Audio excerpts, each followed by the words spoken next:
A very good afternoon to you. It is the very first day of the month, August 2025. My name is Patricia Lukoma Mpango, and we do apologize arriving to you this late, but let's dig into our lunchtime bulletin. Now, the First Lady and Minister of Education and Sports, Janet Museveni, has hailed the outgoing Irish Ambassador Kevin Colgan for his dedicated support to Uganda's education and skills development. Speaking during a farewell engagement, Mrs. Museveni acknowledged the Ireland's contribution to uplifting education standards and human capital in his tenure.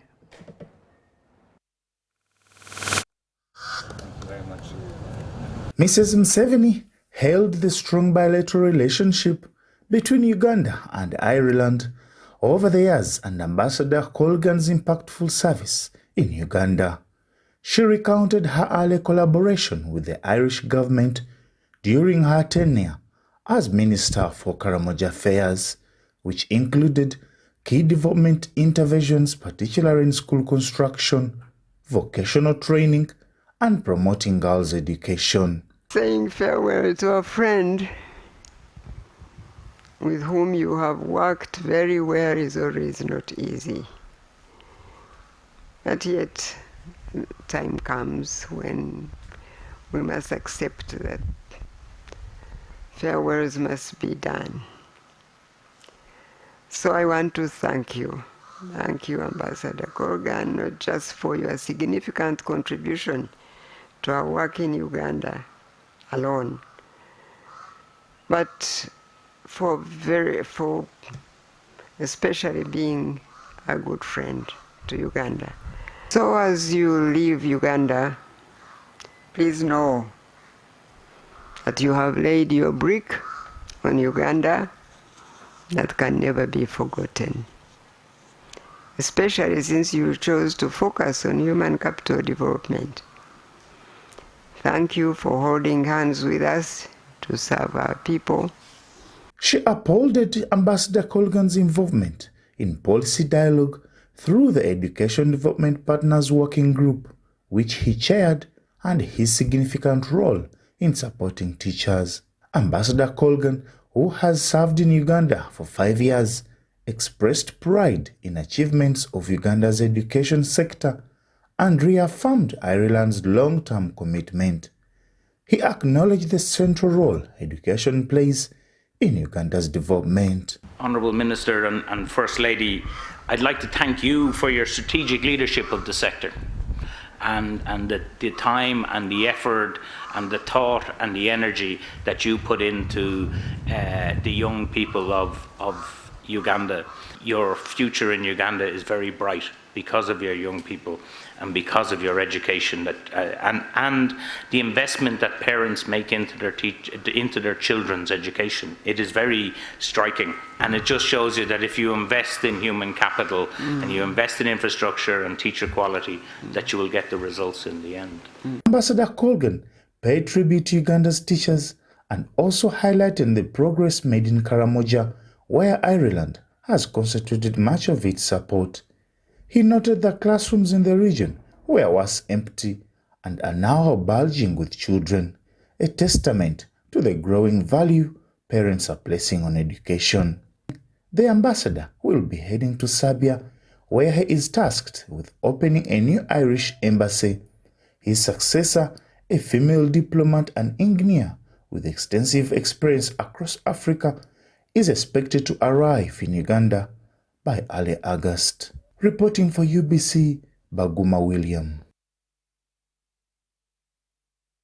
Now, the First Lady, Mrs. Janet Museveni, has commended the World Food Programme for its continued support to Uganda's education system. Now, this was during a courtesy visit by the new World Food Programme Country Director, Lauren Landis, at State House in Nakasero.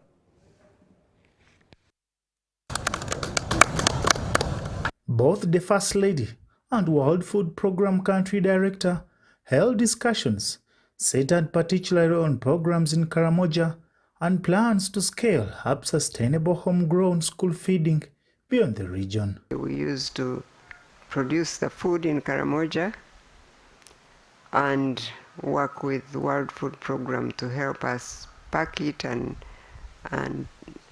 distribute it in schools. But now I'm told they serve warm lunch, which I thought was very interesting.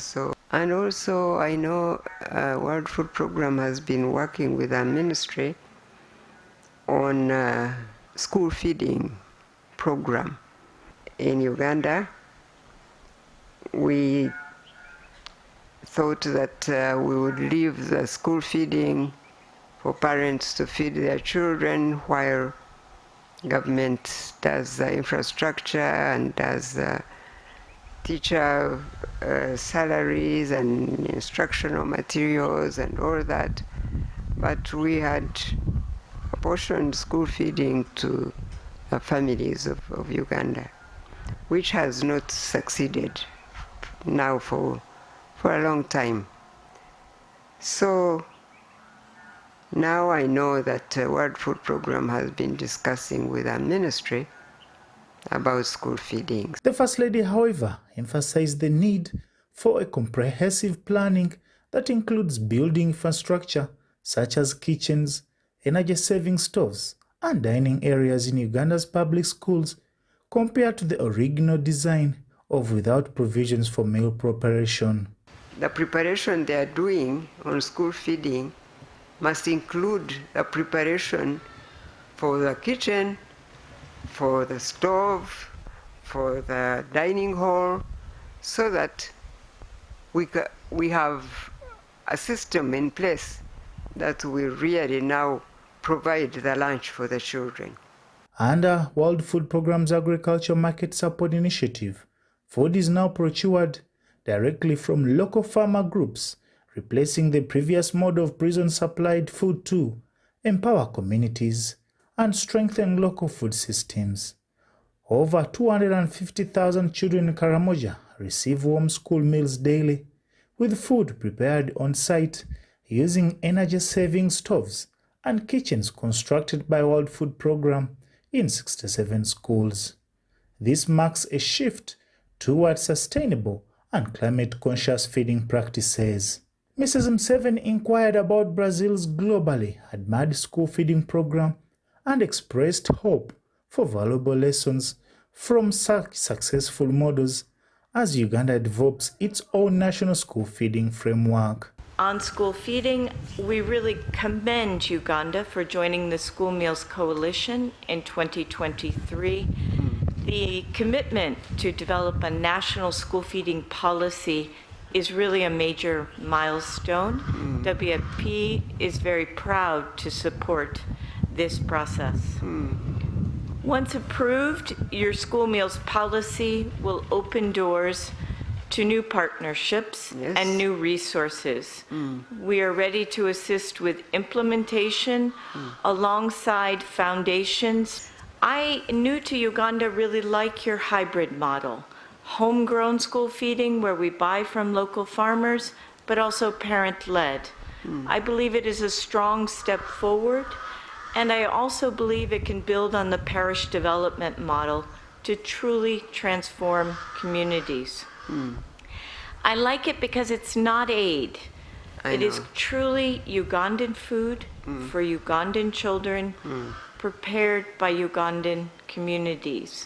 Ms. Landis highlighted that in 2022, World Food Program procured nearly $2 million worth of food from local farmers in Karamoja, up from just $20,000 in 2019. This progress aligns with Uganda's Karamoja Feeds Karamoja initiative and is supported by a recent 5-year agreement between World Food Program and the Ministry of Karamoja Affairs, which committed 500 million shillings annually to buy locally grown food. Reporting for UBC, Baguma William. Now, that is hailed to the Ministry of Education. Now, the Ministry of ICT has revealed plans to create over 10,000 jobs under the Uganda-Japan Connect Project 2027. The announcement was made during the 5th Joint Coordination Committee meeting with JICA held at the National ICT Innovation Hub. Let's hear more in this report.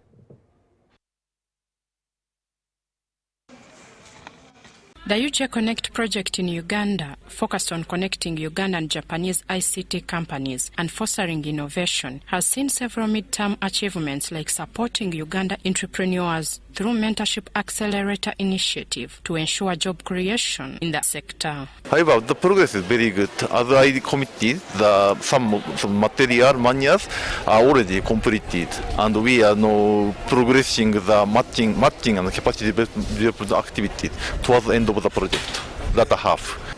In terms of success, we are glad to present that at the end of batch 1, we had 8 entrepreneurs that participated in mock day, and I believe that most of us were present to witness. And out of those, top 4 entrepreneurs were awarded with proof of concept of POC grants at demo day. Top 2 of these entrepreneurs actually were also supported to go to GITEX Dubai, where they showcased their innovations. During its midterm, the project has identified the need to improve on Ugandans' communication skills approaches to match the Japanese standards. Communication in that the business aspects in there, like if you are doing a business process outsourcing and you are going to outsource work to be done in Uganda, and then the product to be consumed by the Japanese, you need to understand the way the Japanese communicate. So that's where the gap is. So when they talked of a challenge being communication, it was not that we don't know how to communicate, but our communication approach has to match the communication approach of the Japanese. The 5th Joint Coordination Committee has also launched the ICT Skills Set Standards, which ensures that Uganda ICT professionals match the international ICT standards. So that's why we're launching these ICT Skill Set Standards, so that we are able to be benchmarked across the globe. Because ICT business we are looking at is not only for Uganda, but it's a global business. Somebody will be sitting here, they develop an app, they put up on the cloud that somebody in Denmark or where can now use. So when you're developing all that, we have to define the standards and the skills that will be required for our ICT engineers. Ubc Connect is a collaborative project between Uganda and Japan, spearheaded by the Ministry of ICT and National Guidance and Japan International Cooperation Agency, JICA, to enhance Uganda's ICT sector.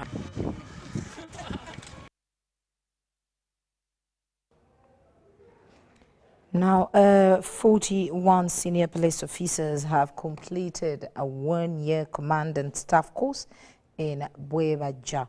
While officiating at their pass out, a State Minister for Internal Affairs, General David Muhoozi, urged them to use their skills and leadership to enhance law enforcement and professionalism in the force.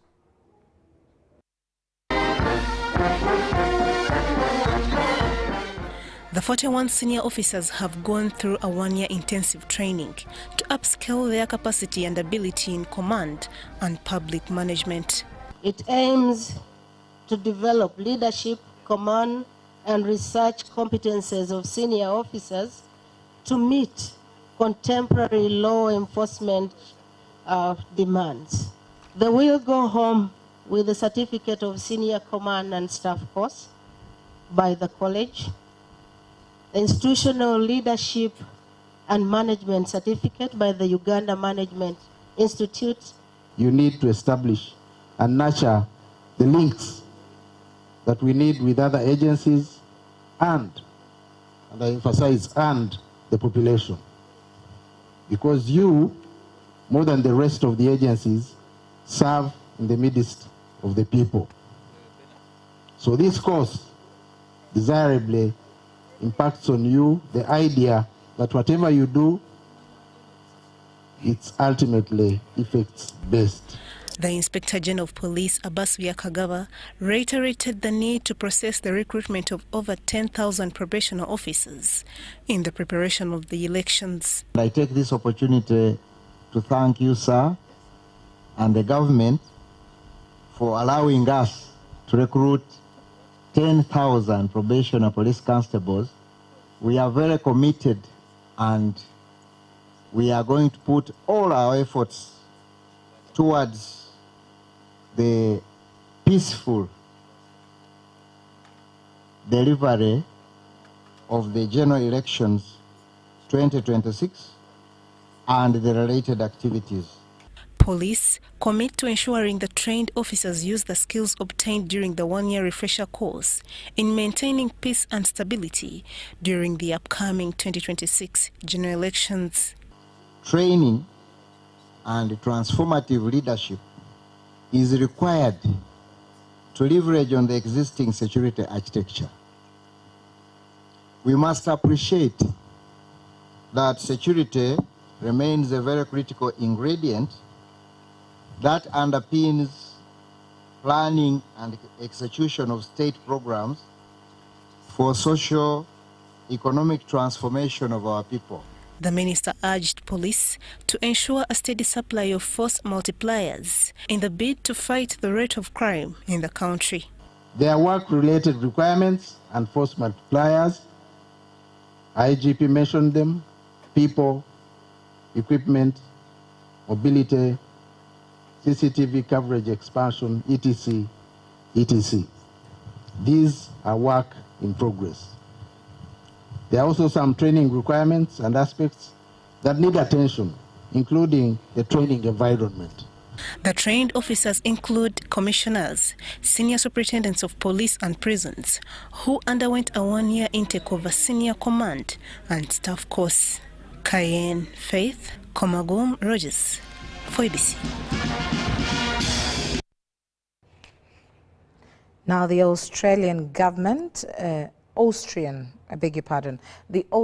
government through its development agency is committed or has committed over 16 billion shillings to boost water, sanitation and hygiene services for refugees and host communities in the country.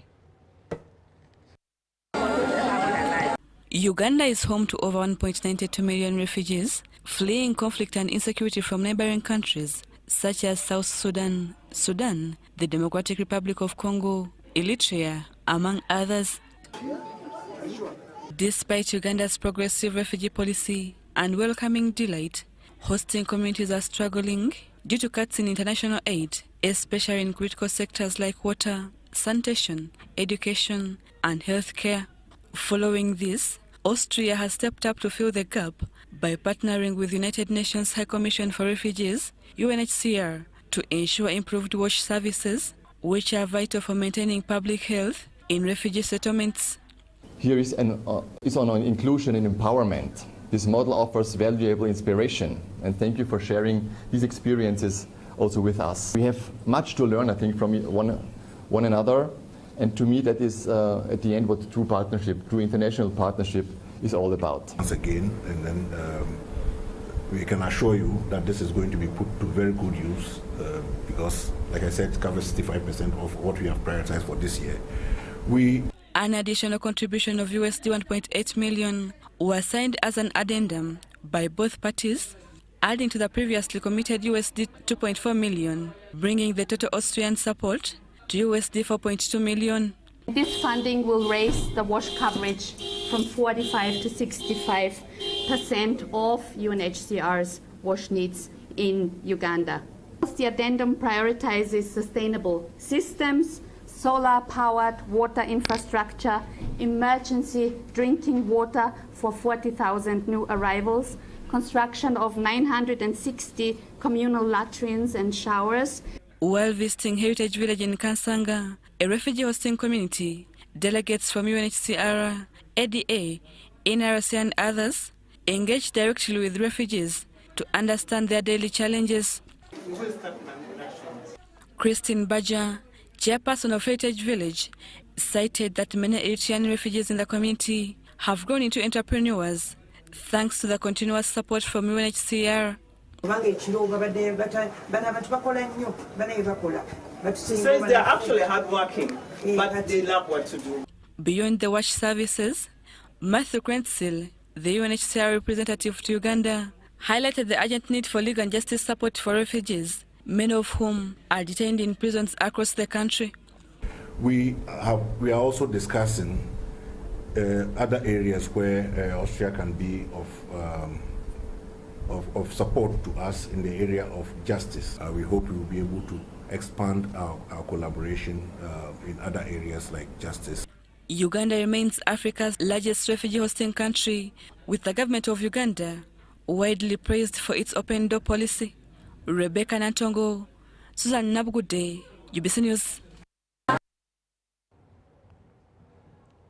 Now, Bujagali Energy Limited has started refurbishing infrastructure in selected schools around its operation area in Wakiso Division in Jeru Municipality.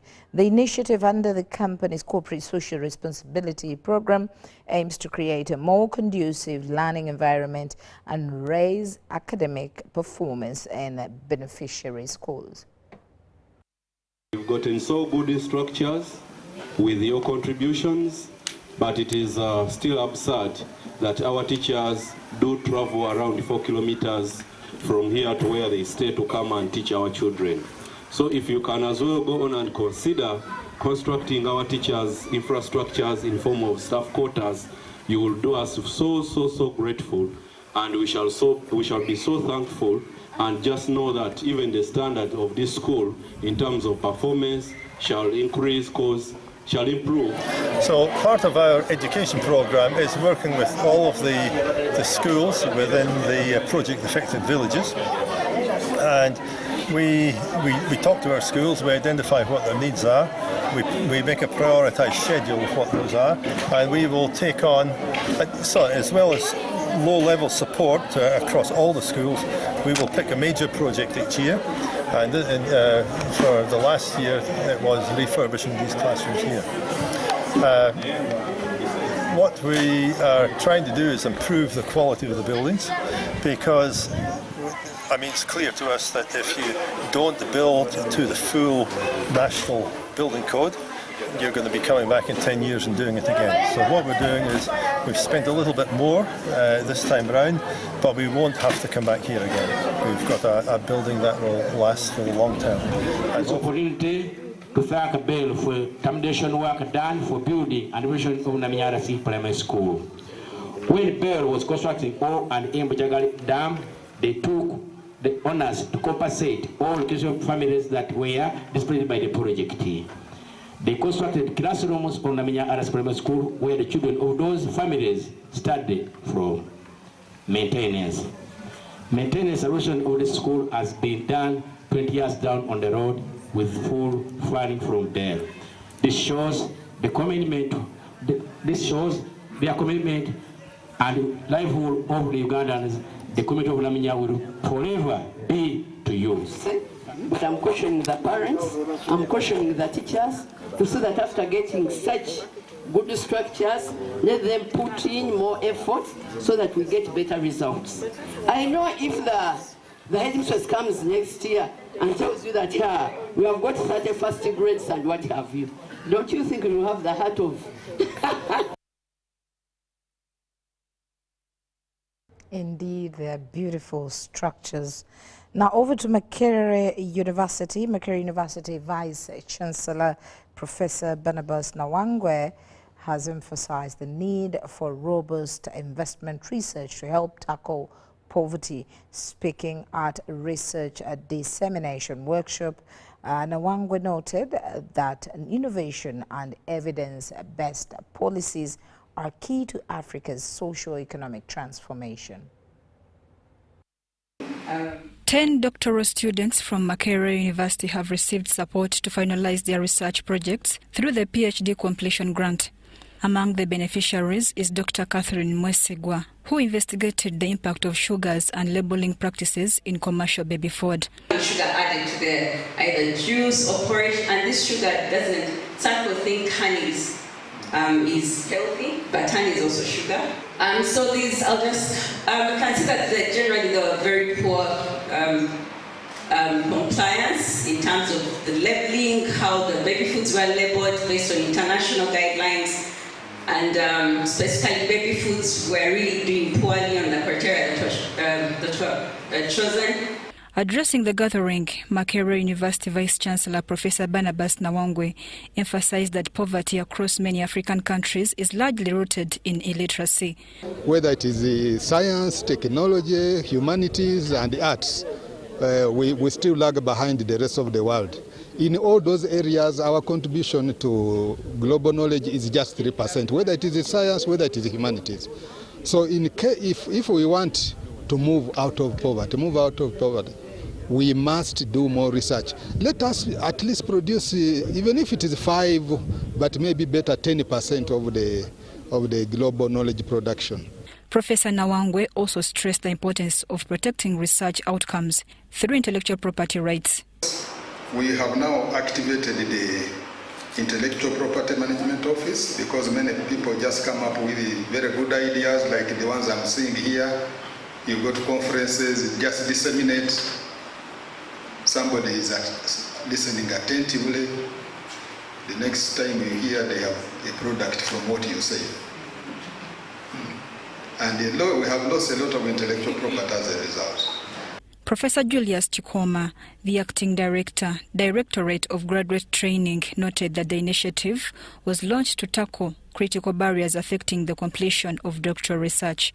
That it is a contradiction to be supported to go study, and then when it comes to research, not everyone is able to be supported with research funds from the existing grants. Just some money that will be not entirely able to address all their research budgets, but a small sort of what you would call basket fund that would allow for people to simply get money to address those critical things to allow them to complete. Mary Namkose, Robert Katamba, UBC News.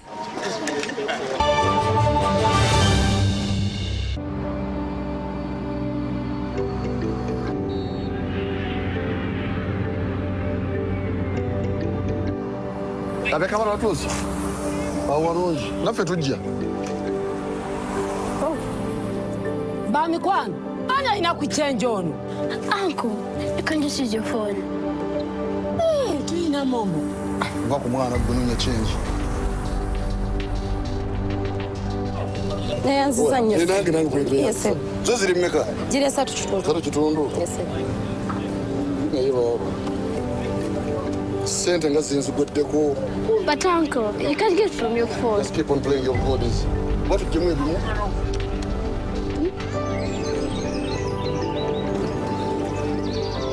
Mweba rutegeka nze no bora bankoye va ku machandi mu shopping. Juma jangu ambe ku munno muti kule bintu. Muri mutya?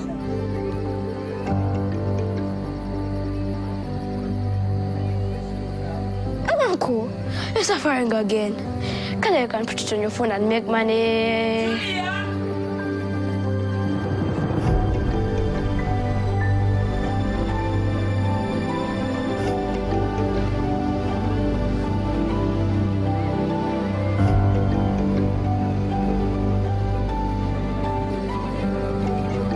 Bye-bye. Musuri domtuma. Undazo kuagara. Naye. Thanks for baraba. Empombo wazikyali waawo jajja mwongereko oyagala nnyo olwombo lw'ekinyebwa Kandete kando. tewetaaga kutambula gwe ne bw'otuula Tubeere mu nzikiza. senga n'atuma olina okugumiikiriza.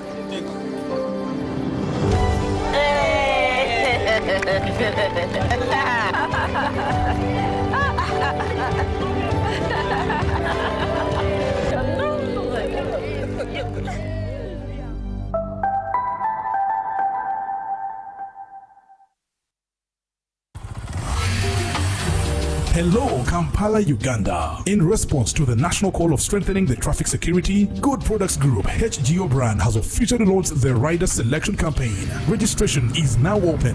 Visit www.riders.hgo.com. Complete your registration now for a chance to win exciting prizes including motorcycles, exclusive HGO gift boxes, and official rider vests, all while promoting safe riding awareness. This is how to participate. Pay the registration fee, invite 3 friends to form a team of 4, and your registration fee will instantly be refunded. Begin your journey of honor today. Don't miss this opportunity. Join the challenge, promote road safety, and become a pioneer rider. For details, visit the official Good Products website at www.hgo.com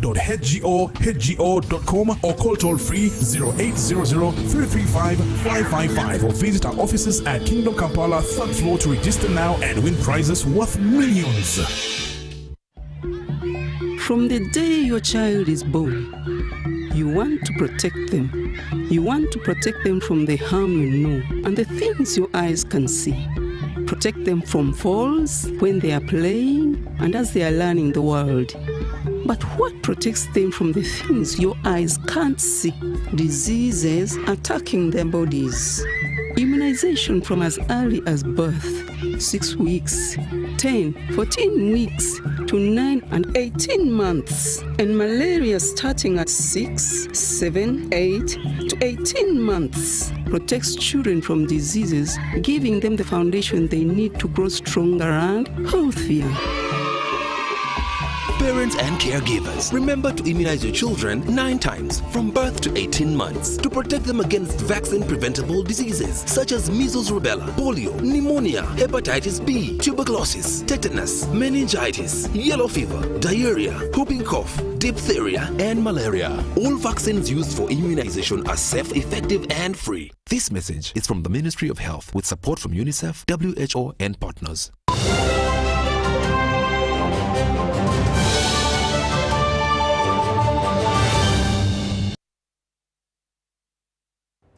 Welcome back from that short break. Now, as we wind up our bulletin, Internal Trade Commissioner Zaki Kalega has called for quality control and post-harvest handling improvements in maize production to unlock the new markets.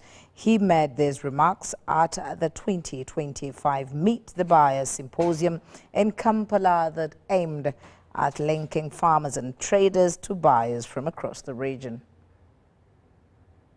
Markets for certified maize grain have been and are still facing challenges, yet well-structured and regulated markets can significantly impact business sustainability. The Grain Council of Uganda is bringing together key partners including buyers, large-scale producers, processors and sellers to highlight regulatory frameworks such as certification in the maize value chain. Bringing buyers and sellers of grain together to identify what are the challenges on both sides, what the buyers want and what the sellers want. But what is coming up from the meeting is the issue of quality. That now government is looking at having quality maize in the market. The commissioner questioned uncertified maize traders who aren't meeting Uganda National Bureau of Standards, calling on maize growers to follow government guidelines for reliable markets. Now, government passed the National Trade and Grain Policy, and it has provided for a national coordination forum. This forum brings stakeholders together in the grain subsector, including government and the private sector, to see how they can manage issues of quality and trade in the grain. Patricia Ejalu, UN-based Deputy Executive Director, emphasized closing windows for uncertified maize in the market. Hans Schrader, IFC Country Advisory and Economics Program Leader, acknowledged Uganda's maize production challenges and the need for quality policies. One of the things that we are trying to cater with, both the Ministry of Trade and the Ministry of Agriculture, together with Uganda National Bureau of Standards, which is under Ministry of Trade, is to make sure that the exiting of grain is no longer allowed without the UNBSQ mark and the SPS permit from Ministry of Agriculture. In so doing, that means nobody will be able to go and just buy grain from anywhere and take it outside Uganda. Mutasa Humphrey, Grain Council Chief Technical Advisor, expressed concerns about poor quality maize, while Magaba John, Director of Pastor Magaba Produce Buyers and Sellers in Mubende, shared challenges and possible mechanisms for getting good prices and quality maize in Uganda. Maize that is traded from Uganda is bad quality. Yet, there is a lot of very good quality maize, certified, that is supposed to be sold to schools, hospitals, prisons, and police and other places. People still have marketing for bad quality in the country.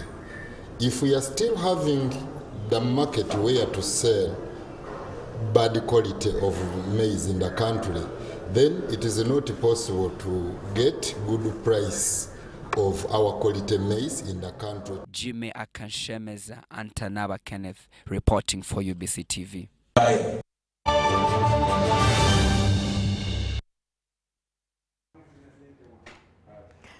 Well, thank you once again for allowing us into your lunchtime space. That's all we had time for. My name is Patricia Lukoma Mpango. Let's meet again at 8 and 10. Good afternoon.